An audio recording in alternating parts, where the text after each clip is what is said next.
Hey everybody, this is not Jack Connor, and welcome to the Phoenix Report. I am C-Dub from Chronochord. I, of course, was the very first guest back on episode 1 of the Phoenix Report, and now, here on episode 50, I've kicked Jack out of the hosting chair. I'm taking his seat, and we're switching roles here for a wacky episode 50.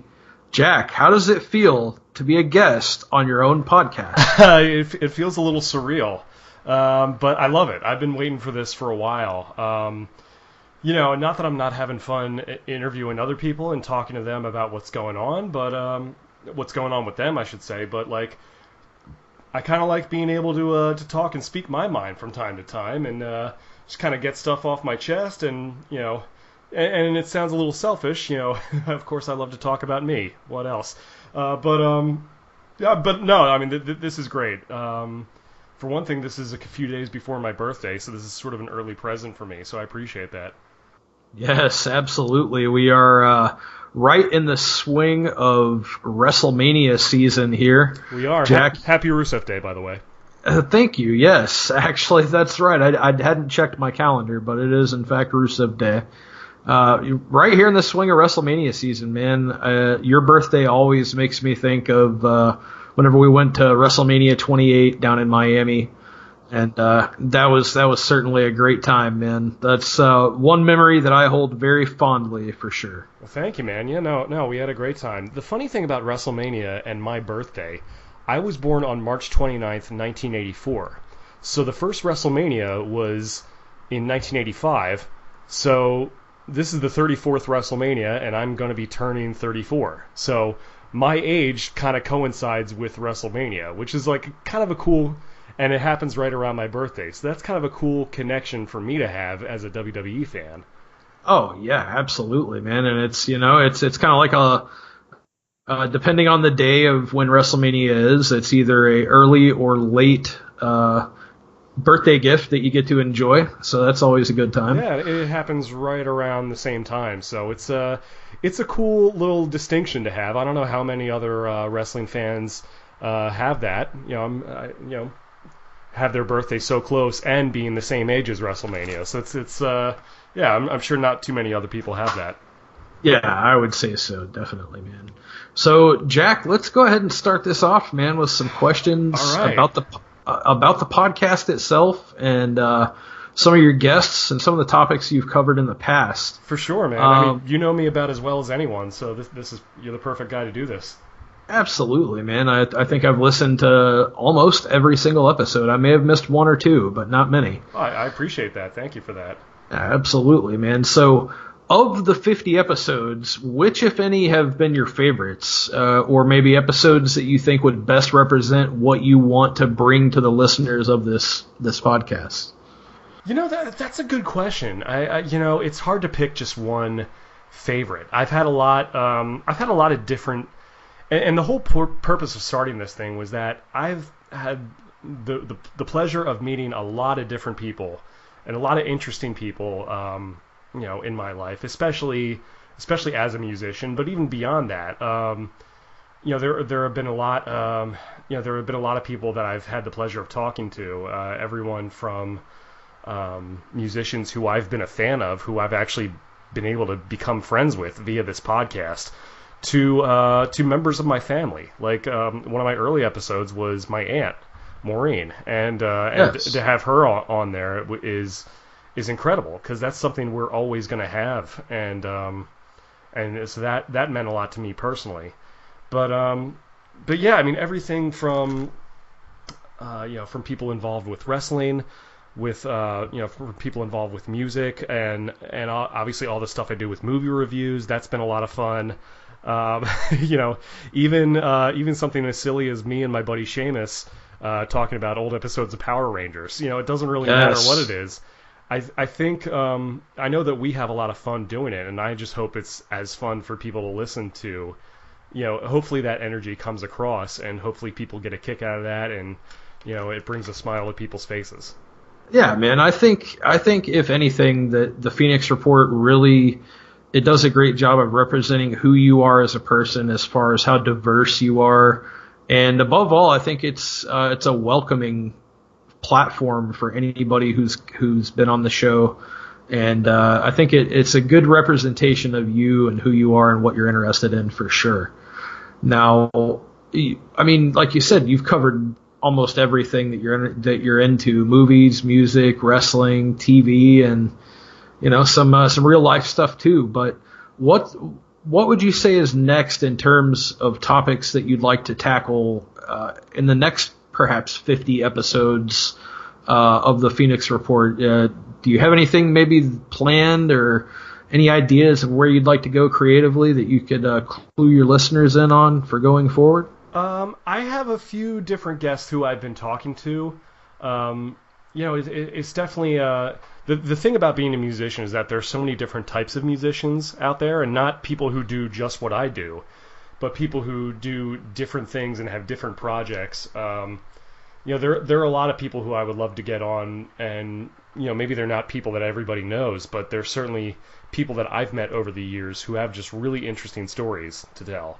And so I'd like to keep doing a little bit more of the same and try to get, I guess if nothing else, try to get a wider variety of people in the entertainment field. I know people who are, not just in cover bands, but in tribute bands, and people who are who impersonate, famous musicians. I know I've gotten to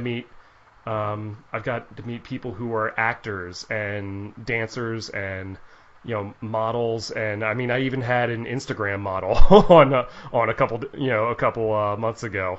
Yes. So it's like I said, I've gotten to meet a lot of interesting people, a lot from really all walks of life. Everything from girls who like to model and like to do that, to people who my wife knows who are very active in faith-based broadcasting as well. Not that I'm necessarily looking to push an agenda onto anyone, but it's I like being able to talk to different people from different perspectives, and hopefully we can find common ground somewhere, and if not, it can make for an interesting discussion. Without trying to get too provocative, I usually, there are so many. The thing about social media is there's so many hot button topics out there, and I try my best to avoid a lot of that, like different politics or different things in the news. It doesn't mean I don't have opinions on things. I just, I don't. Right. I don't know if enough people really want to hear my opinion on things in the news or on politics or anything. Now, if anyone asked me, I'd be happy to I'd be honest with them. But it's just, I do get nervous about that sort of thing, because I feel like, especially if you take a strong stand on certain things, you're going to alienate half your potential audience. And every time. Yeah, and there have been things I've seen on social media from both sides of the fence that I've wanted to comment on, but I've bitten my tongue a lot about it. I'm like, is it really worth getting into an argument with a friend over something that I know I'm not going to change their mind about it. They're not going to change my mind about it. So what's the point? I know this is kind of a long-winded answer, but no, absolutely. Hopefully I could just keep putting out entertaining content, stuff that's going to make people think, stuff that's going to make people laugh, some stuff that's more personal, letting people know what's going on in my life from time to time. Whatever. That's the good thing about this, is that I'm lucky enough to have something where I'm in complete control over. I can talk about pretty much whatever I want, and what I would like to see more of is people sending in questions and comments and stuff like that, and asking me things or suggesting things they'd like me to talk about. I'd love to get a little bit more interactive with the people like yourself who are kind enough to pay attention to whatever I have to say.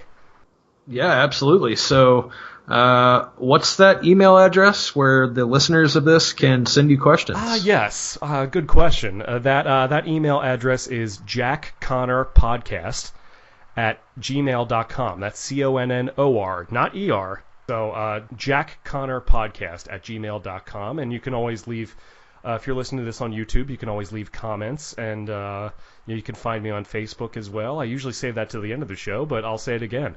Facebook.com/jackconnormusic. On Twitter at jackxconnor. I know it's a lot to remember, but thankfully I write this down at the end of in the description of every single episode I put out. Way to reach out there and grab the brass ring and get over there, kid. I'm very very impressed there. And speaking of pro wrestling cliches, Jack, yes, I've participated most of the time with the pro wrestling panel discussions that we've done. Mm-hmm. So my question to you is, if you could assemble any three people who have been related to pro wrestling as podcast guests, either past or present, living or dead, who would you select and why? It would be tough to pick just three. Let's see. I mean, that would be so tough to do. I mean, I'd really have to think about this. I would really like to. I don't know if they would count as one or two, but I would love to have a conversation with Matt and Jeff Hardy. That would be, yes. Those guys have been so influential, not only as wrestling fans, but they've influenced me in terms of their style, like their fashion sense, and sort of their attitude and their creativity. A lot of it has rubbed off on my music career, and sometimes I've been known to dress like them a little bit on stage when I've been on there. I don't do as much of that anymore, but those guys in particular, they just seem like, I feel like I know those guys already. They just seem like down-to-earth kind of guys. So yeah, I guess, definitely. I don't know if you would count that as one. Can we count that as one? Well, it's your podcast, buddy. You can you can make these rules on the fly. Sure. I've had the pleasure of meeting Chris Jericho a couple times in person. I wouldn't say that, he and I know each other that well. I mean, I've met him at autograph signings and the like. I have been fortunate enough to have his wonderful guitar player, Billy Gray from Fozzy, on this show. And didn't you shared a stage with Fozzy at one point in Chris Jericho? I have, yes. I've said this story a bunch of times. It's actually how I met our buddy Bryan. Bryan, yes. And it was sort of a freak thing in 2006. I was going to see them at a small club. Chris would do a thing where he would put the microphone out there and let people sing it, and I guess, I don't know if it fell into my hands or maybe in hindsight I probably grabbed it without realizing it, but I started singing Eat the Rich. They were doing the old Crocus song, Eat the Rich, that they covered on their first album, and much to my surprise, Chris, grabbed me and pulled me up on stage, and I finished the song with him, and it was one of the most incredible experiences of my life. That's fantastic. I think that would be a fantastic podcast. The Hardys and Chris Jericho. I mean, come on. I mean, that would be. And I mean, honorable mention would go to my childhood hero, and would be Hulk Hogan. The Hulkster. I know he can be a polarizing guy to some of the diehard wrestling fans, but just to me, I know he's had his issues over the years, but to me, he is the end all be all of what pro wrestling is. Hey, and he's just, I mean, he seems like one of those guys where I could have a really great conversation with. And just, I mean, he's one of my heroes. Yeah, I mean, Hogan is the ultimate good brother, so yes. He would always make a good guest. For sure. So how about to switch it up, instead of pro wrestling, if you were to pick any three people for movies and television, actors, actresses, directors, producers, or anybody related to film or TV, if you could have three guests, who would it be? That's a tough one. I haven't really thought about that. Because that's the thing. That's the thing about actors. It's like, I mean, I'm a big fan of movies. I'm a big fan of characters. There have been a lot of there have been a lot of actors who there haven't been a lot that I've necessarily followed all their private lives and stuff. Not at least not in the way that I do with musicians and wrestlers, but there are a lot of people out there who seem like they'd be really cool people to talk to. Oh yeah. I think if I could think of anyone offhand, Chris Evans, who has just been incredible as Captain America, over the last few years. And I've known him from when he did Not Another Teen Movie and a lot of comedies, and he, and he was Johnny Storm in the Fantastic Four movies. He's one of those guys who really made the transition from being a comedic actor to playing a more straight, serious role, and complete 180 from roles that he had played in the past. But I mean, he just nailed the part of Steve Rogers in Captain America, and he seemed like he seems like a really down to earth guy. He seems like he would be cool to talk to.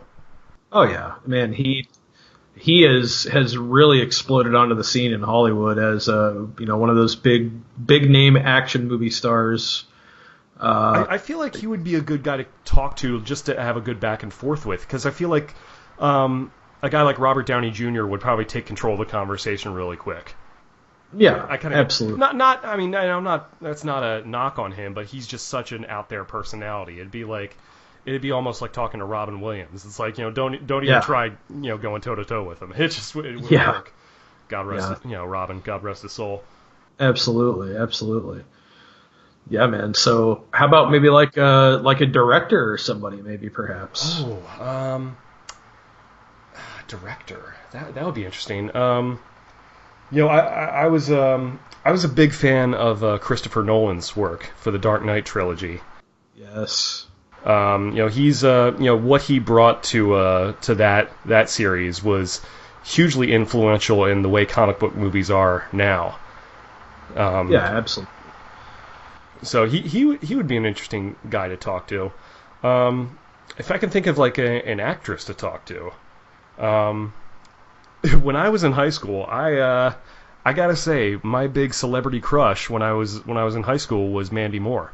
Ah, yes, okay. And look, I'm a happily married man now, obviously, and but I mean, I respect her as an actress and an artist, and I mean, she's Rapunzel, and I have a daughter, so I'm going to be hearing her voice for the rest of my life, I'm sure. Of course. And my wife is actually a big fan of This Is Us, the new show that she's on. She seems just like a really nice person, and I know it's kind of an unusual pick, I'm sure, but no, hey, that works, and I'm sure if you asked me tomorrow, I could think of 3 different people that I would have talked to. Of course, absolutely, no doubt. So, all right, so same question, same format, but this time let's go with musicians. Here we go. You could have any 3 musicians for a discussion on the Phoenix Report.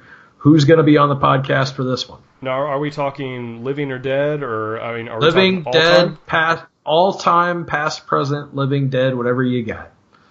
Oh boy, I mean, well, hands down, the number one pick for me would be Freddie Mercury, the original Phoenix. Yeah, of course. Probably my biggest single inspiration as a singer, as a performer.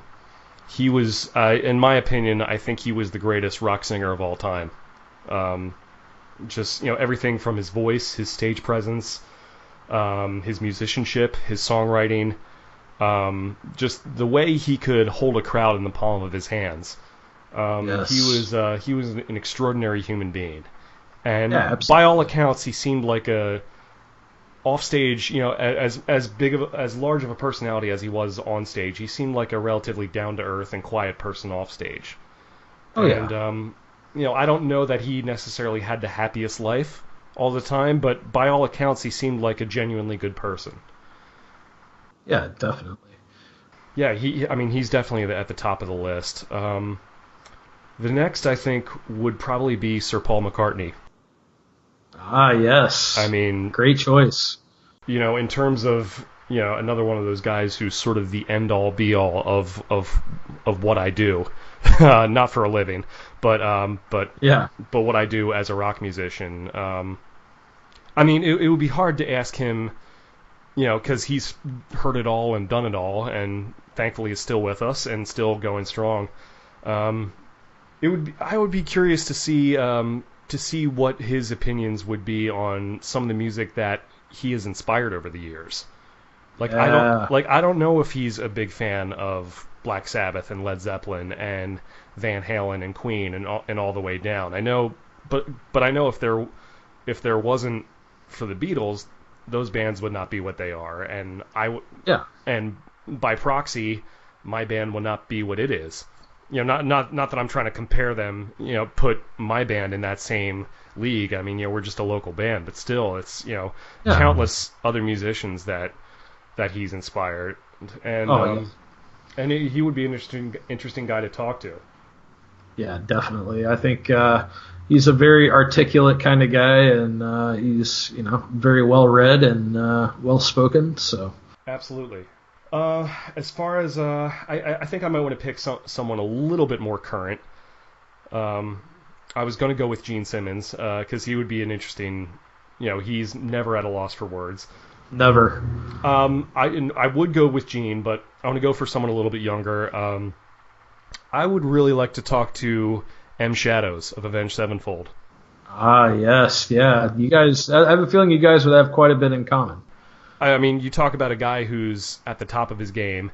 Avenged Sevenfold is finally, I think they're as hot as they've ever been, and it's really good to see because I've been a fan of that band ever since the City of Evil record, and just to see them finally kind of get more and more respect in the industry. I don't, I mean, I think they're about as hot as any current rock band at the moment, besides maybe the Foo Fighters. I mean, the Foo Fighters are more of a household name. I would love Avenged to be sort of at that level. But I mean, certainly within the rock world, people know who they are. But he seems like a really intelligent dude, and he seems like he would have a lot. Those guys have very interesting minds, and I would love to just pick their brain for a little bit and see, I mean, from where they've come from to where they are now, it's they're incredible. Yeah, definitely. That would make one interesting panel for a podcast. I have to say, that would be pretty good stuff. So, yeah, man. All right. So, you've also covered, like you said previously, you've covered some real life stuff. So, let's cover some things that are maybe a peek behind the curtain a little bit here. Sure. Yeah. Now, in the time since you started the podcast, you became a father. I have. And I know that's, obviously that's been one of the most important moments in your life. Absolutely.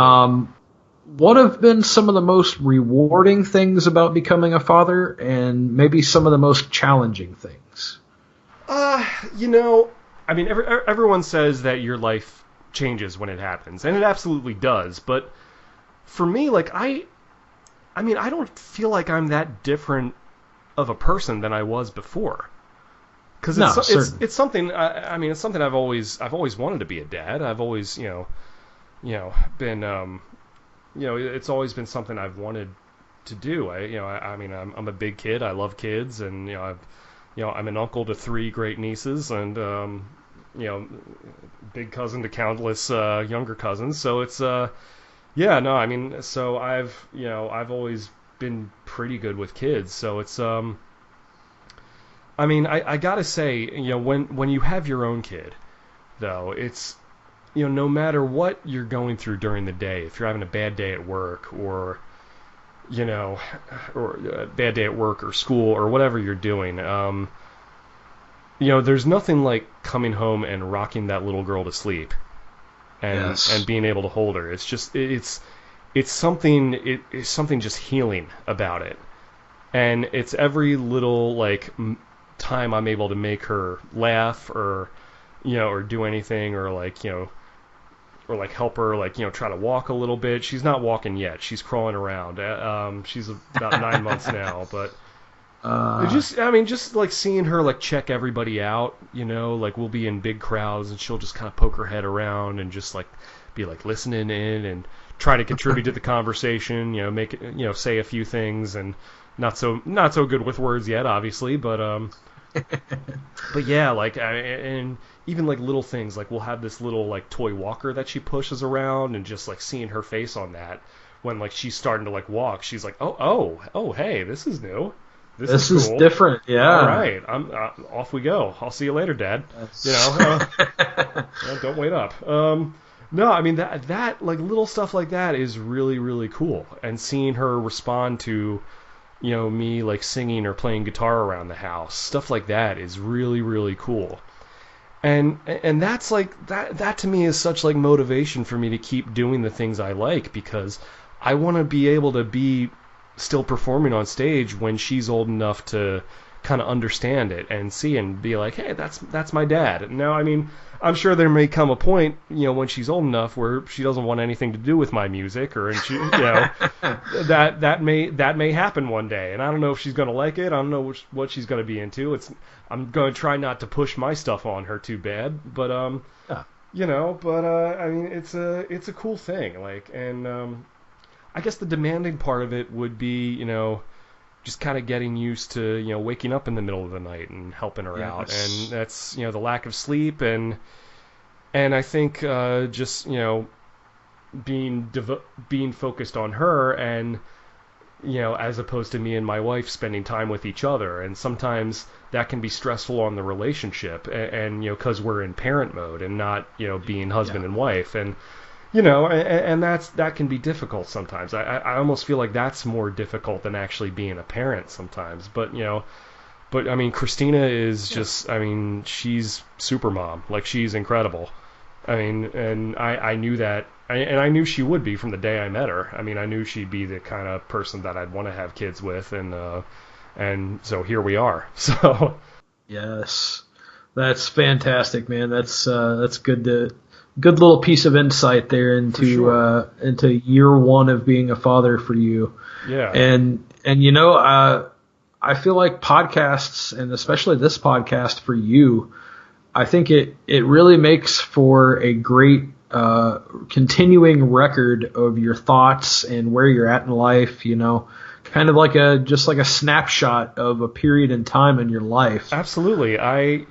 In fact, I have the privilege of being able to record my reactions to when my wife first told me that we were pregnant. Yes. And I posted that on here, and you guys can go back and listen to that. That's something that I'm going to have for the rest of my life. And when, my daughter is 34, hopefully she'll be able to listen to that and just know that her dad loved her before she was born.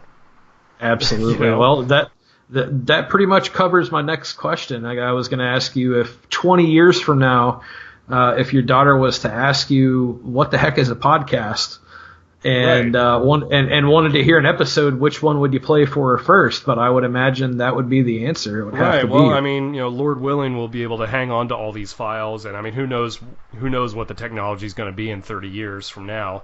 Hopefully they still have some sort of recorded audio of some type. I imagine there was still be something.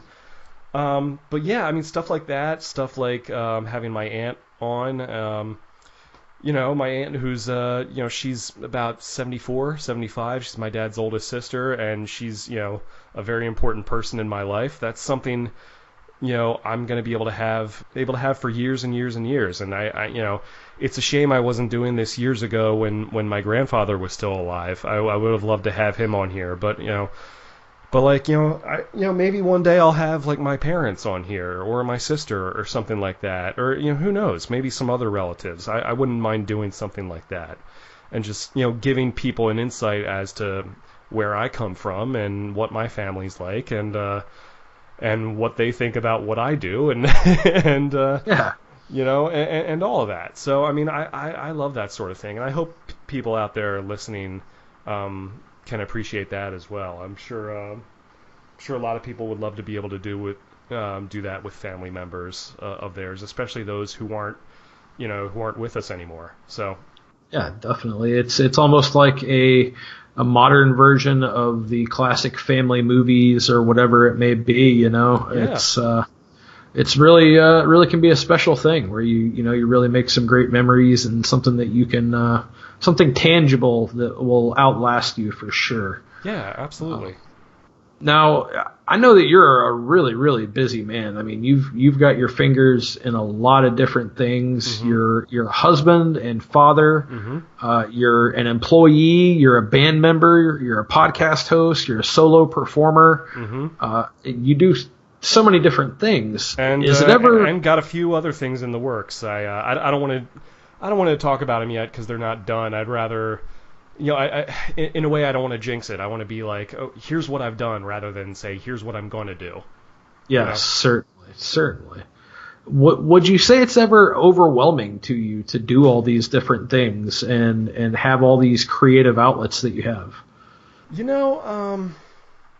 I mean, the good thing about it is that I'm doing things that I genuinely want to do. And when you're doing something like that, it's hard to be that overwhelmed by them. And I'm lucky enough to have a good day job that allows me to make a living and provide for my family. But more so than that, because I get to, because I have a job, even though it's not necessarily something that, is quote unquote my passion necessarily, it allows me to do all the things that I want to do. And I imagine if I was like a doctor or lawyer, for example, I might not necessarily have that luxury. Right, because those are such intense careers, and so many people who do those things have a passion for it. And my sister, who herself is a doctor, she does that, not just for the money and all that, but that's something she's genuinely passionate about. My wife is passionate about being a teacher. She loves her job. I mean, don't get me wrong. I really enjoy my career. I am grateful for it beyond words. It allows me to have the life I have. But my Aunt Maureen, who I did the podcast with, she always taught me from a young age there's a difference between your vocation and avocation, which your vocation is something you do for a living, but your avocation can be something that you pursue on the side. Like, my aunt was an actress and singer for many years on stage. And I've always taken inspiration of that so I can be in a band and do podcasts and do, hosting web shows and, and perform, in several different, music projects. And to me, and I think people, and people have a strange reaction, especially now that I'm at the place in my life that I am at, about to turn 34, and now that I have a wife and child. I think people tend to look at that a little bit more closely, like, and I don't want to sound negative about this, but I can't tell you how many times I've gotten people and be like, who come up to me and who haven't seen me in a long time and are like, "Are you still doing the band thing?" Yeah. I mean, now, granted, in all fairness to them, I don't know necessarily how they mean that. They could be, because I meet people who, at least on the surface, appear to think that it's pretty cool what I do. Yeah. But I feel like for every person I meet, there's probably one person who maybe deep down, and I don't know if this is true or not, but this is my impression. I feel like there are people who probably think to themselves like, "Man, what are you still doing that for? What do you think you're going to be, some kind of rock star? Like, you're too old to be doing that, or you have a kid, you shouldn't be out there playing with bands, and you should be focused more on your career and focused more on your wife and kids and this and that." And look, everyone's entitled to think how they want to think and to have their own opinions on things, but just I mean, for me, like, just because I have, a wife and a child and a mortgage to pay and a day job, to me that's not enough reason for me to stop doing the things I like. No, absolutely not. Honestly, I think I'd be a pretty miserable person if I didn't have those outlets. Yeah, absolutely. I mean, I'll give you an example. My dad was really passionate about his career. He worked in the civil engineering field. Worked his way up to being the CEO of his company. Really, I mean, hardworking guy. And my dad lost his father when he was very young. And my dad's family, they were not rich by any stretch of the imagination. My dad worked his way, busted his butt through college, up to the top of his profession, and but he still likes to go golfing on the weekends. And I kind of felt bad for my dad because when my sister and I were born, he was going to night school and he was working, getting his MBA. He wasn't able to play golf, the thing he loves to do the most, for, I want to say, a good 10 years. Yeah. And, it wasn't until, I was about 10 years old where he started, joining a country club and going golfing on the weekends. And so it's just that's something that he and I relate to on that level, where it's like, you have your career, but you also have stuff that you really enjoy doing. And even in my day job, I've managed to meet people who have interesting hobbies. Like one of my former bosses used to do Civil War reenactments on the weekends. Oh, wow. And I met one lady who was like a classically trained opera singer. I've gotten to meet people who have these interesting lives outside of work. And on the other hand, I feel like sometimes I meet people who, I don't know if they have stuff going on outside of work. And maybe that's not fair to assume, but it's like, I'm lucky enough to be able to do something that I can still do at 34.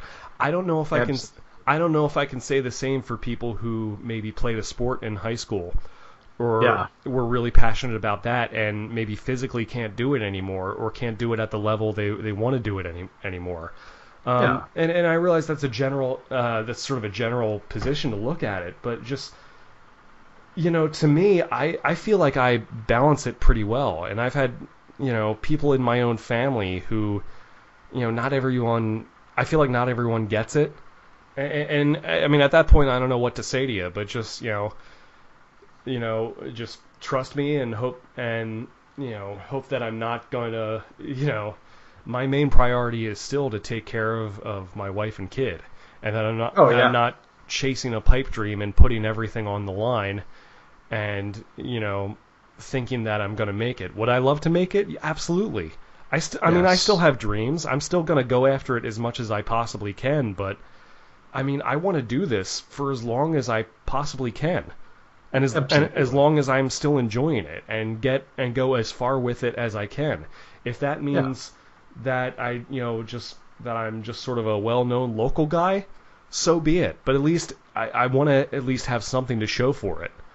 Yeah. And, the main thing is that it's all these things that you're involved in, they're passions of yours. And, like you said, maybe your occupation isn't something that you're necessarily find very rewarding. It's it's okay, but it's a paycheck. Sure. Now, in fairness, I do want to qualify that. I do work that. I work at an office. I sit in a cubicle all day, which sometimes that can be a little grueling because I want to be out, and doing stuff. But I'm lucky enough to work for a job that supplies really important information to the United States Army and the Department of Defense, and I have not had the honor and privilege to serve our country, but I feel like in a small way I'm doing a part to help out our brave men and women in uniform, and that to me at the end of the day gives me a really strong sense of satisfaction. Oh, absolutely. And that's something I feel very passionately about, and I'm glad that in a way that I am doing a small part to help our boys and girls in uniform. Definitely, man, definitely. So I would say that and I think this is something that everybody would agree on, that you're definitely a man of many talents. We've kind of gone over all the things that you do, but are there any goals you have in mind that you hope to achieve in any of these fields coming up in the near future or possibly down the road? Yeah, a couple things. With as far as music goes, we've Vertebreaker has had the pleasure of being played locally here in Orlando on FM radio. And shout out to my buddy Super Dave, who's one of the DJs at WJRR, which is 101.1 FM out here. He's been so good to us and playing us on Sunday nights with what they call Native Noise, which is a block of Orlando area Central Florida bands. And they've been very good to us as far as giving us that platform locally. And he was also kind enough to get us to open for the band Steel Panther in November. That's huge, man. Which is, which was the biggest show that I've played yet. And my goal is to be able to play a few bigger shows like that. There's not a timetable on it, but I've had friends of mine who have played the House of Blues here in Orlando, and that's have played big venue, and have played like bigger festivals that have come through town, like Earth Day Birthday, which is WJRR's big rock festival that they have every year. Yes.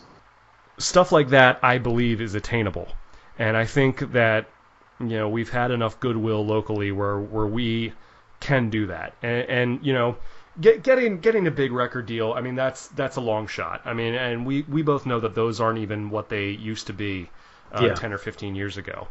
Not that I'm still not. That's a big goal to reach, but I want to start with small goals. And the small goals is building a bigger name for ourselves locally in Orlando and Central Florida. Slowly spreading back out to Tampa, St. Pete, where I spent many of my formative years and grew up. And to play, I am so lucky to be living in the state of Florida, which is, I mean, you have the third highest population of any state in the country. So, it's not a bad place to be. I mean, look, it's not New York or Los Angeles, but, it's still a pretty decent market. And we have Atlanta, Georgia nearby. I mean, like, there are things that we can do regionally that I think that I would like to see happen with this band. And I think that we're as good as anybody. And I think enough people whose opinions I trust have said that we're a good band. So hopefully that catches on, and hopefully we just keep working hard and keep writing new material and just keep growing and trying to keep being the best band that we can be.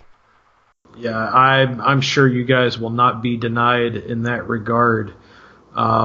So you mentioned, continually creating music. I understand you guys are putting the finishing touches on a new release that's going to be coming up. What all can you tell us about that? Yes. Well, first of all, our first EP, we put that out about 4 years ago.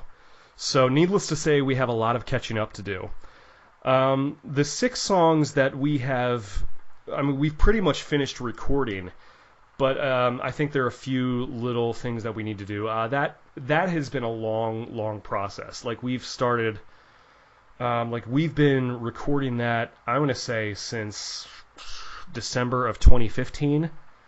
So wow, that's quite a long time. Yeah, and when we did the first EP, we recorded with the great producer Brett Hessla, Yes. formerly of Dark New Day and Creed and Virgos Merlot. Very great producer, great musician. We managed to track that whole thing in pretty much a week, because we had taken off from work and just kind of gone in there and busted out 4 songs in the span of a week, and that was just how we did it.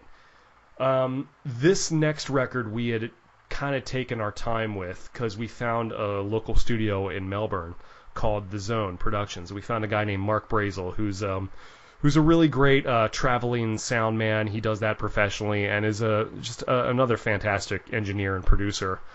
And we've been recording with him kind of slowly, sort of on our own dime. And, it hasn't necessarily been as expensive for us to do it that way, but it's been more time consuming because Mark has a lot of other commitments.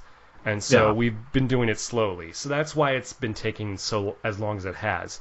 We have been recording about 6 songs, and these 6 songs, for those listening who have come to see us, a lot of people have heard those songs. We've been playing those live for a long time. So, in a way, like, we've had time to kind of to kind of fine tune them live. So now we can put them on a record and they can sound sort of the way that they're supposed to sound, with with a lot of different tracking and effects and layered vocals and what have you. So I'm hoping that that these recordings do those songs justice.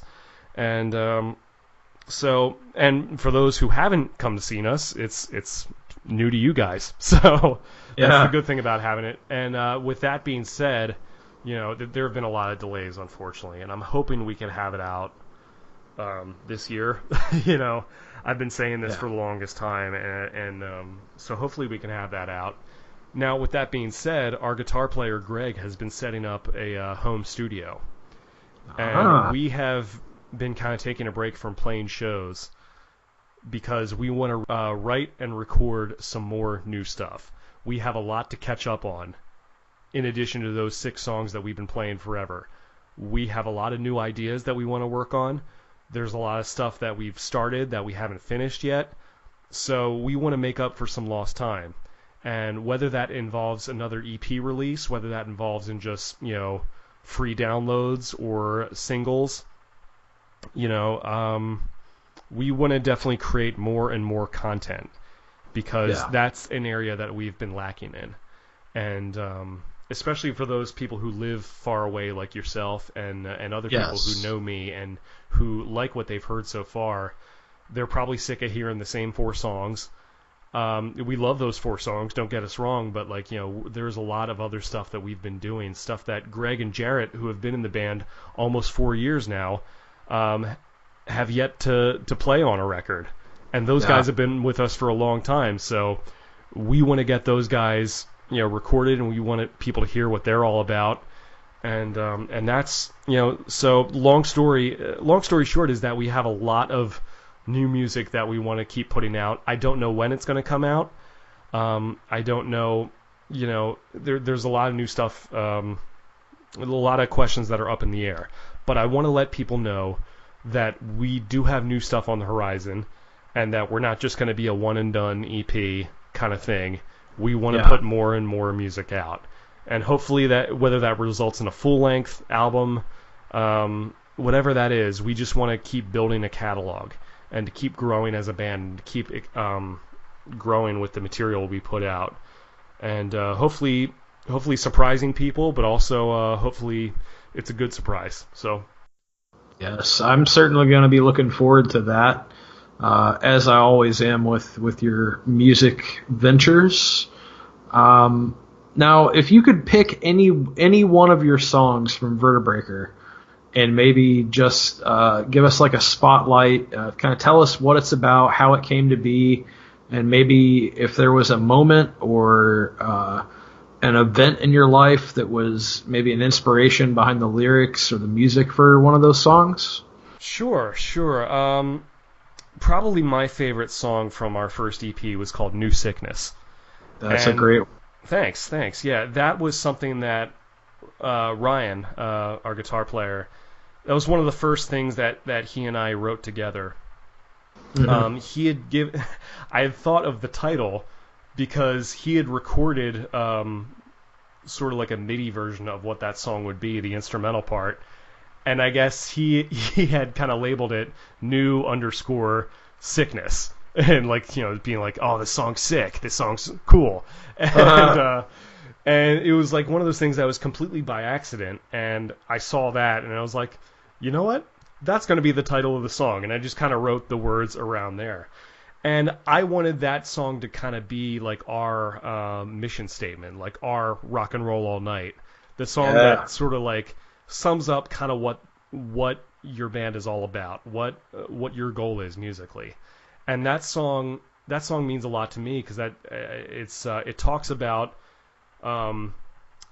embracing the past, which I'm a huge music fan of all eras, old, new, but also embracing the new and not complaining that things aren't as good as how they used to be. Change it. Take what was there, honor it, but keep moving forward. And I think that, and I feel like there's a real generation gap sometimes in rock music, and I am and I have always been against that sort of thing. I think like the younger bands should look to the older artists and for advice and for inspiration, but at the same time, older bands, more established, shouldn't get in the way of new ideas and new innovations being made. And that's not, and that's always easier said than done, but that's something I really believe in that. Yeah, definitely. It's all about spreading love and good vibes that we all get from playing music and listening to music, and it's very important for that torch to be passed from generation to generation and keep it going, for sure. Now, speaking of going through the years, over the years that I've known you, you've played with a lot of really excellent groups, a lot of good bands throughout your history, from Lives Page, Impatient Nation, Zebrageist was a good one as well. How would you say those past experiences, both good and bad, have shaped the musician and singer-songwriter that you are today with your current group, Vertebreaker? Well, I'm thankful to say that the good outweighs the bad by a mile. Yeah. I've been very lucky to, and all those bands you mentioned, I still keep in touch with all of those guys, and I still maintain friendships with all of them. Each of those bands that I've been in has been a huge learning experience for me. Lives Page was my first band in college. I was just on bass at that time. I wanted to. It was one of those things where, like, at the time, I wanted to contribute more as a singer and songwriter. But learning from John Barrett, who was the singer of that band, finding out what he did and the way he approached it, even though it was different than how I approached singing and writing, like, I learned a lot from that and how he did it. And so that shaped me a lot going forward, and also taught me a lot about what it's like to come into a band that was already sort of established and to kind of ease your way into an established situation. Same can be said for WMP, which later became Impatient Nation. Yes. Those guys had played together since they were little boys, and they had a certain way of doing things. But they also gave me a lot of freedom in terms of writing, and that was.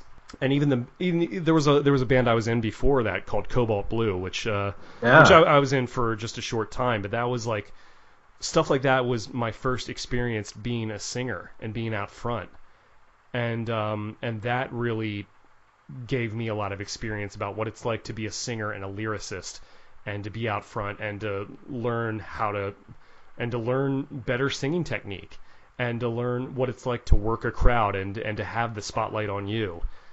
And to also delegate with other members in the band, and not, I was lucky to have worked with guys who made that relatively easy to do. I was always adamant by saying that we're a band. I didn't want to be that typical lead singer who wanted it to be all about me.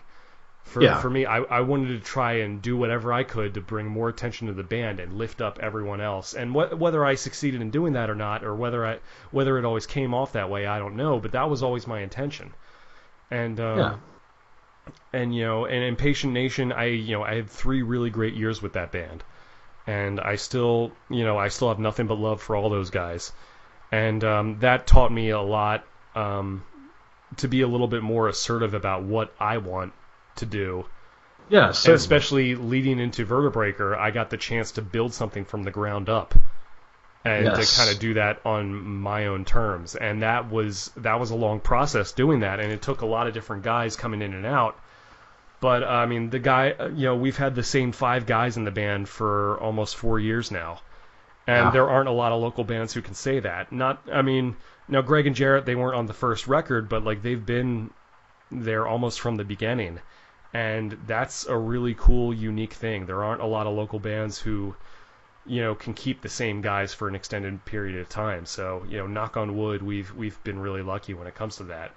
So I think like any other relationship, it comes down to communication, and knowing who it is and what you are and what role you play, and to be able to talk to each other and allow everyone, the space to do what they want to do and make sure everyone's voices are heard, but also to be able to know when to make the right decisions. It's I've been very lucky to work with great guys over the years. Yeah, I would say so, man. You're definitely a grizzled veteran of the of the music scene. That's for sure.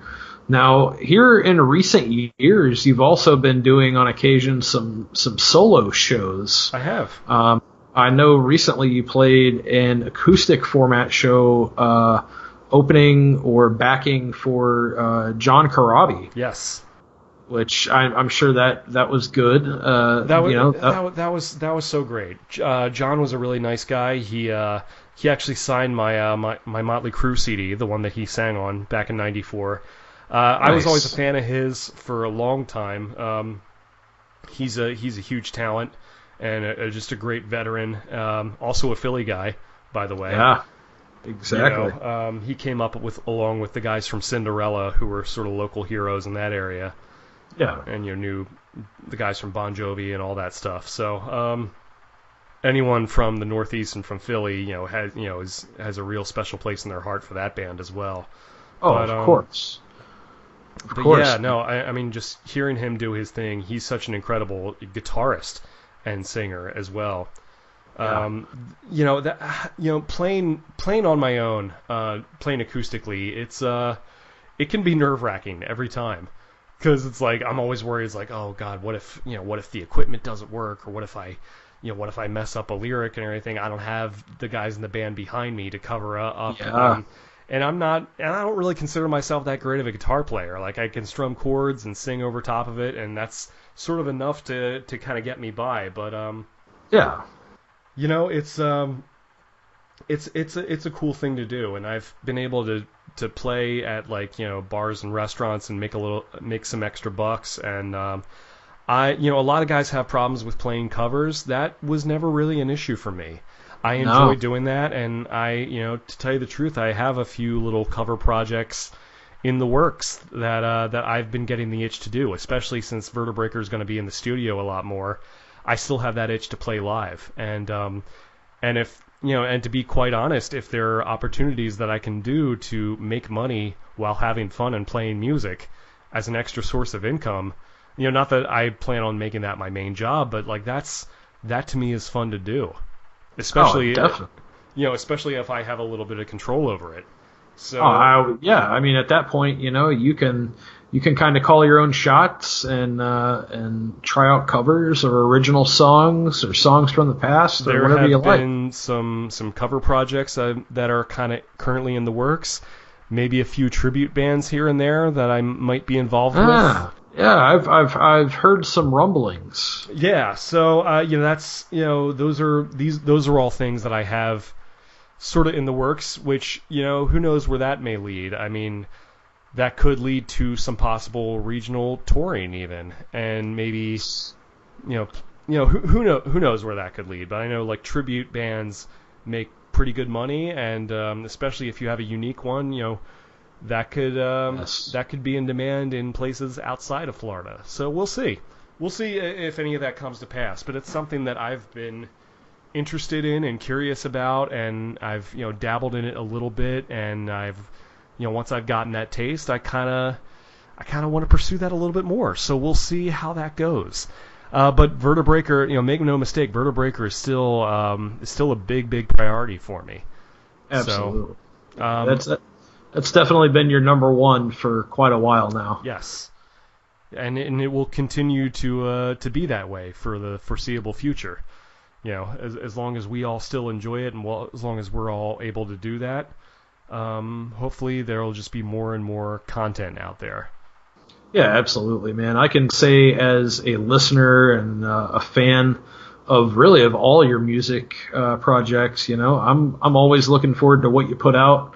There's always good quality writing behind your stuff. There's always good melodies, both vocally and in the song itself. I've never heard a song that you've done and been like, not so good. They've all been good or great. or some of them have even blown me completely away, man. I have to say. So thank you, man. That's very kind of you to say. I really appreciate that. Definitely, man. So looking toward the end of this podcast, I wanna give you some lightning round questions here. Okay. I'm gonna give you some completely off the cuff questions, and I want you to give me some short responses as quickly as you can. All right. You can go ahead and drop the lightning sound effect in right here. Lightning round. That should be like a regular segment on the show, maybe. Oh, lightning round. Maybe we have just created something new here in episode 50. All right, so first off, lightning round. All right, lightning round. Go. Here we go. All right, let's do it. I'm ready. Number 1, what is your dream car? When I was a kid, I always liked the BMW Z3 convertible. Nice. I don't even know if they still make those. But yeah, I guess whatever's the current version of that. I can tell you what my dream motorcycle was. It was the BMW R1200C. That was the bike that James Bond rode in Tomorrow Never Dies. You remember that? Yes. Yeah, of course. I don't think they make those anymore, but I always thought that bike looked really, really cool. I fully expected you to just say Batmobile and that be it for that question, but... Oh, well, you wouldn't be wrong. That would be awesome. Exactly. Exactly. Definitely. And there have been several great Batmobiles to have, just to have like a fleet of them. Yes, please. Who wouldn't want to have that? Oh, yeah. So, of the last 10 years, what have been some of your favorite albums? Name at least one, no more than 3. It's a tough one. There have been so many good ones. I want to say for one of them has been the album Full Circle by Creed. Yes. And I know people sometimes snicker when I mention that. No shame. I am a fan of that band, and I will defend them to the death. I am a big fan of those guys, and I thought that was probably the best record that they've made. That was a really good reunion effort that they did in 2009. Whether or not they do another one in the future, I don't know, but I really like what we got with that album, because it felt like Tremonti, Phillips, and Marshall kind of brought that extra, musicianship that they kind of built up with doing 2 records with Alter Bridge at that point, and brought that to kind of mix in with what Scott was doing at the time. So that was a really great album. Let's see. Another one would be Sin and Bones by Fozzy. Yes. Great album. That was like almost a new chapter in that band, and especially as Chris Jericho's wrestling career is winding down, they've put out more records since then, but that I felt kind of kicked them off into almost a new life, really, and they kind of reinvented themselves with that record, and there's so many great songs there from top to bottom, and I would go with probably Hail to the King by Avenged Sevenfold. I had a feeling you were going to say that. That's a polarizing record for some people, for some Avenged Sevenfold fans, because there were people who criticized that as being a little bit derivative. Yeah. Which, to be fair, they had set out to make a more straight ahead classic rock sounding album almost.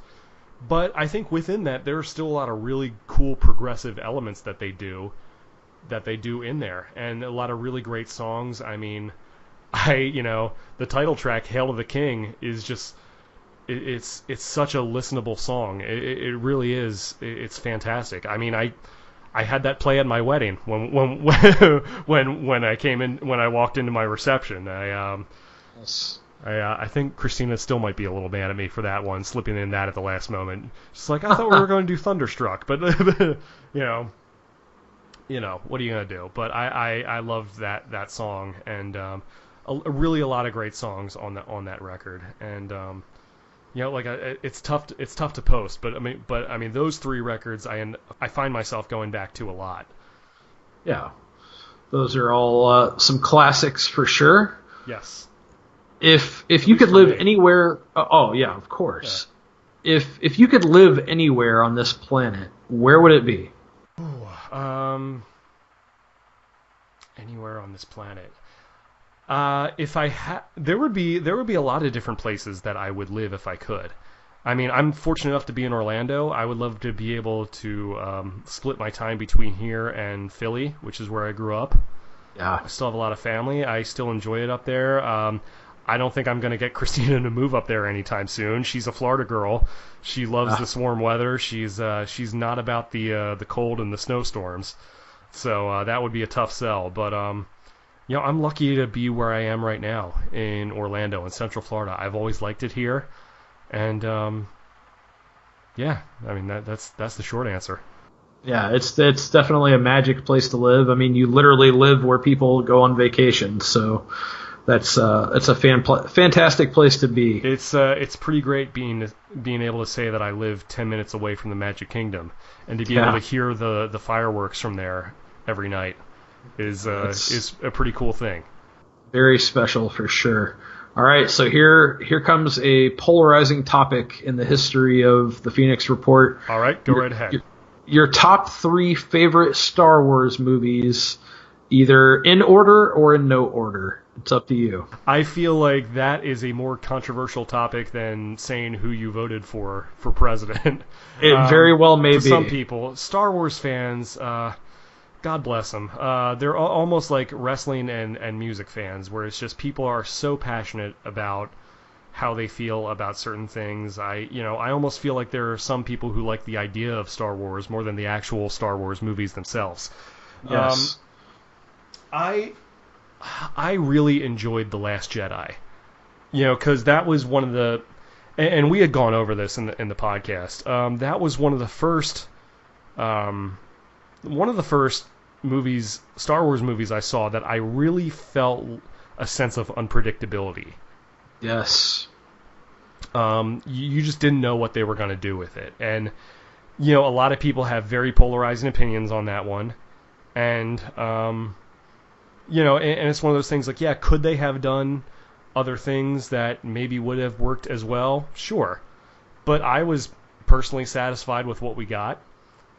One of my favorite Star Wars movies of all times is Revenge of the Sith, Episode 3. That's such a turning point in the story. I mean, to see Anakin become Darth Vader and to see that slow build, just build up, and how it got there. And a lot of people criticize the prequels, but that was just, I was a really fantastic piece of business. I really enjoyed it. I agree. It was definitely dark, and it really went off that cliff, but I think it was a fantastic springboard into the original trilogy. It really was. And of the original trilogy, I would say, ironically, like this, like it wasn't so much the movie that first got me into it, but it was like reading like a book, like a storybook that as a kid that tied into, and that would be Return of the Jedi, Episode 6. Yes. Everybody goes to Empire, which was fantastic. I mean, that's just a great movie. Period. Empire Strikes Back is wonderful, but Jedi, Return of the Jedi, holds a special place in my heart because that was kind of my gateway into it. Yeah. And also that was sort of the culmination of that story, because you got, that was sort of the conclusion, and and that was the thing. Like I remember for years before Disney purchased Star Wars from George Lucas, I was okay with the 6 movies that we got. Like I thought that was going to be it, and I was okay with it. I kind of made peace with it in my mind. And so to me, everything else is just a great big bonus. I love I've really been happy with The Force Awakens and The Last Jedi, and Rogue One is a really enjoyable movie, and I'm looking forward to the Han Solo movie, and just we're going to have Star Wars movies until the end of time, and I'm okay with it. I would say I am as well. I think for all the criticisms that the new movies get, I think they're in good hands for the most part. On to our next question. If you were an animal, Jack, what kind of animal would you be? I mean, besides a phoenix, of course. Of course. I would say a cheetah. Cheetah, yes. Just being able to run really fast.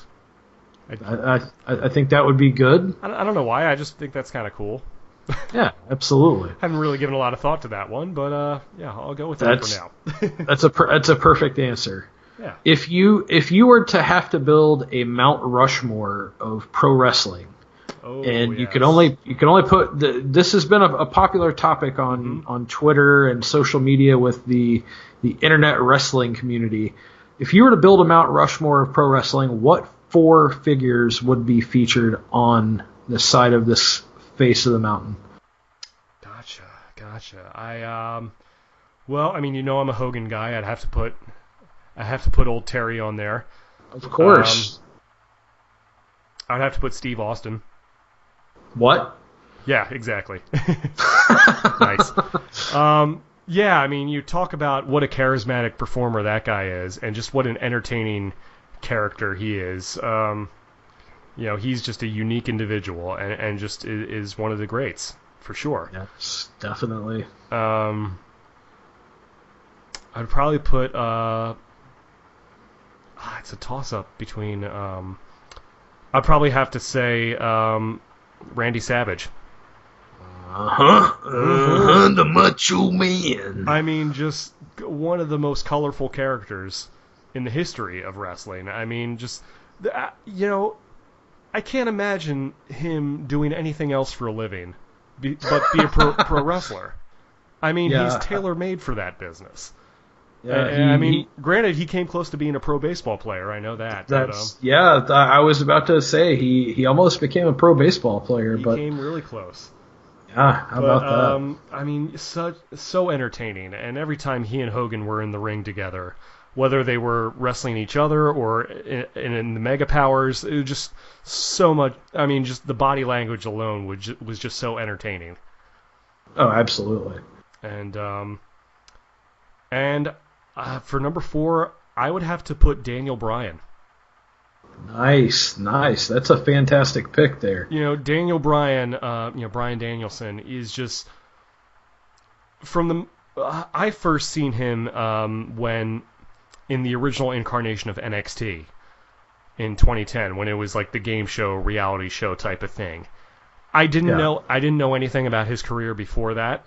I later found out about it, of course, but I saw this guy who was smaller than the other guys who came on there, who on the surface, didn't really have an exciting look about him. He was just kind of a general looking guy in red trunks, but there was just something about him.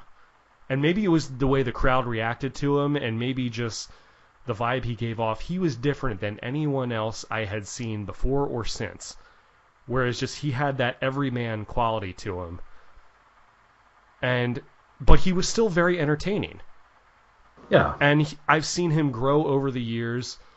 I can't think of a more universally beloved wrestler in the business right now than Daniel Bryan.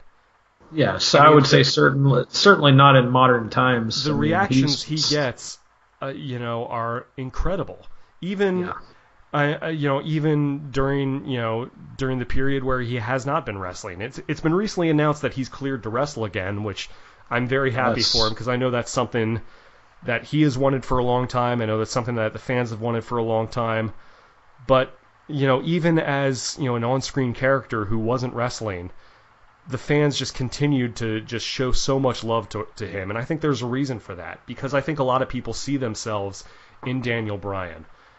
And there's, he seems just like, in a world of, not being sure what's fake and what's real, or what's a work and a shoot, he seems like one of the most genuine people in that business.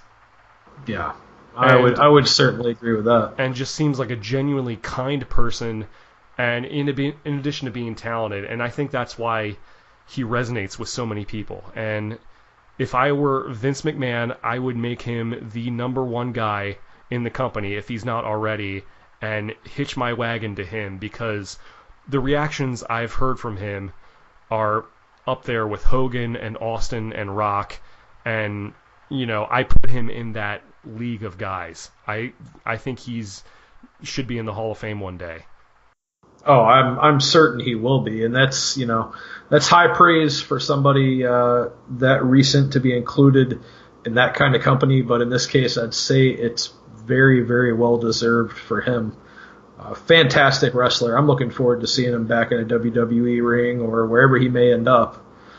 All right, so we have come to the end here. We have a final questionnaire here, which I'm going to give a shout out to my main man, a real OG, James Lipton of Inside the Actors Studio. I'm sure you're familiar with the questionnaire that he asks each guest at the conclusion of the show. Somewhat. I don't know if he contacted you personally. He's like, I've got to get on Jack's show. Well, I'm sorry. I didn't know that he was a fan of mine, so this is great. Yeah, I'm sorry to Mr. Lipton that we couldn't make that work out for him to come on. Maybe I would love to have Mr. Lipton on anytime. Maybe we could have him for episode 100, perhaps. Maybe.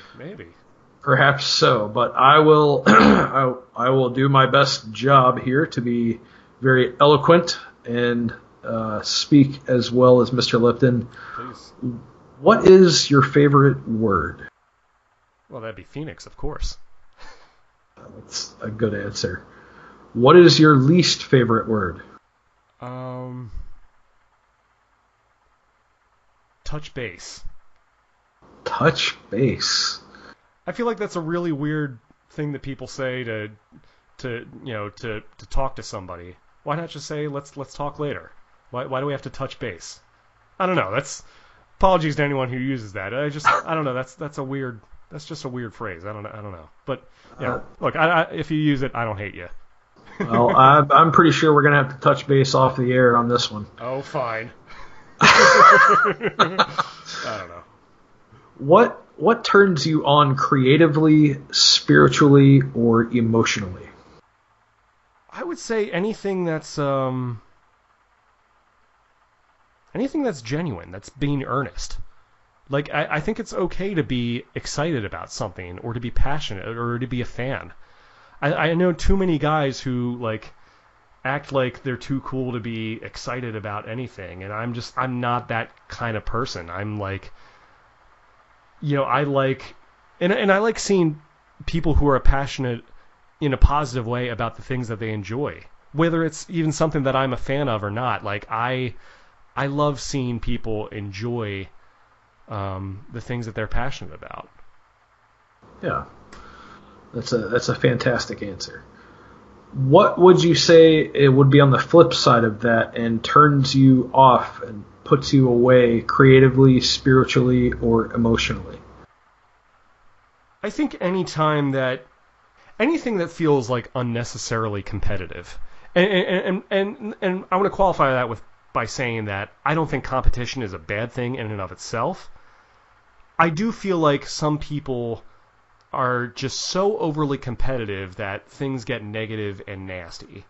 And especially when it comes to music or any kind of artistic pursuits, a lot of those things are so subjective. I never enjoyed I never liked having to defend things that I enjoy, or to have people like put down for things that they enjoy, like that whole, or to think like, oh well, well this is like, well my band's better than you, or this that, or like having to like go toe to toe with someone. I feel like there's a difference between friendly competition and just being mean-spirited toward each other, and I try not to be that person. Yeah, definitely. I think you've done a pretty good job of avoiding being that way, certainly. Semi-related to that, however, what is your favorite curse word? There was a buddy of mine who I was trying to keep it clean for the older folks who might be listening, but Well, you can always edit this in post, and we'll just have to use context clues. There was a buddy of mine who came up with the term stick. Ah, yes. Not sure what that means, but it sounds bad. Yeah. I wouldn't want to be whatever that is. Certainly not. I wouldn't want to be called that. I would Yes. It doesn't seem like an endearing term.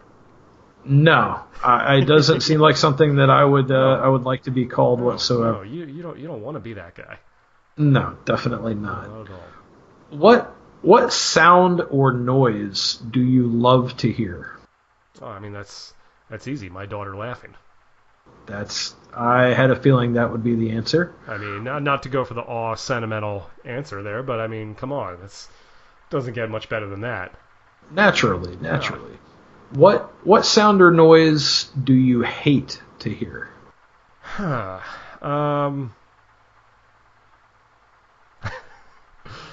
Probably.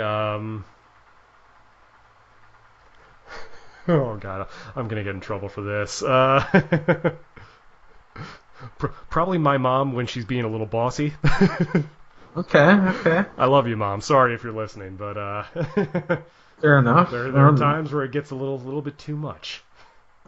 Naturally, of course. Yeah. I think every son can relate to that at one point or another. Certainly. No, there's no doubt about it. What profession other than your own would you like to attempt?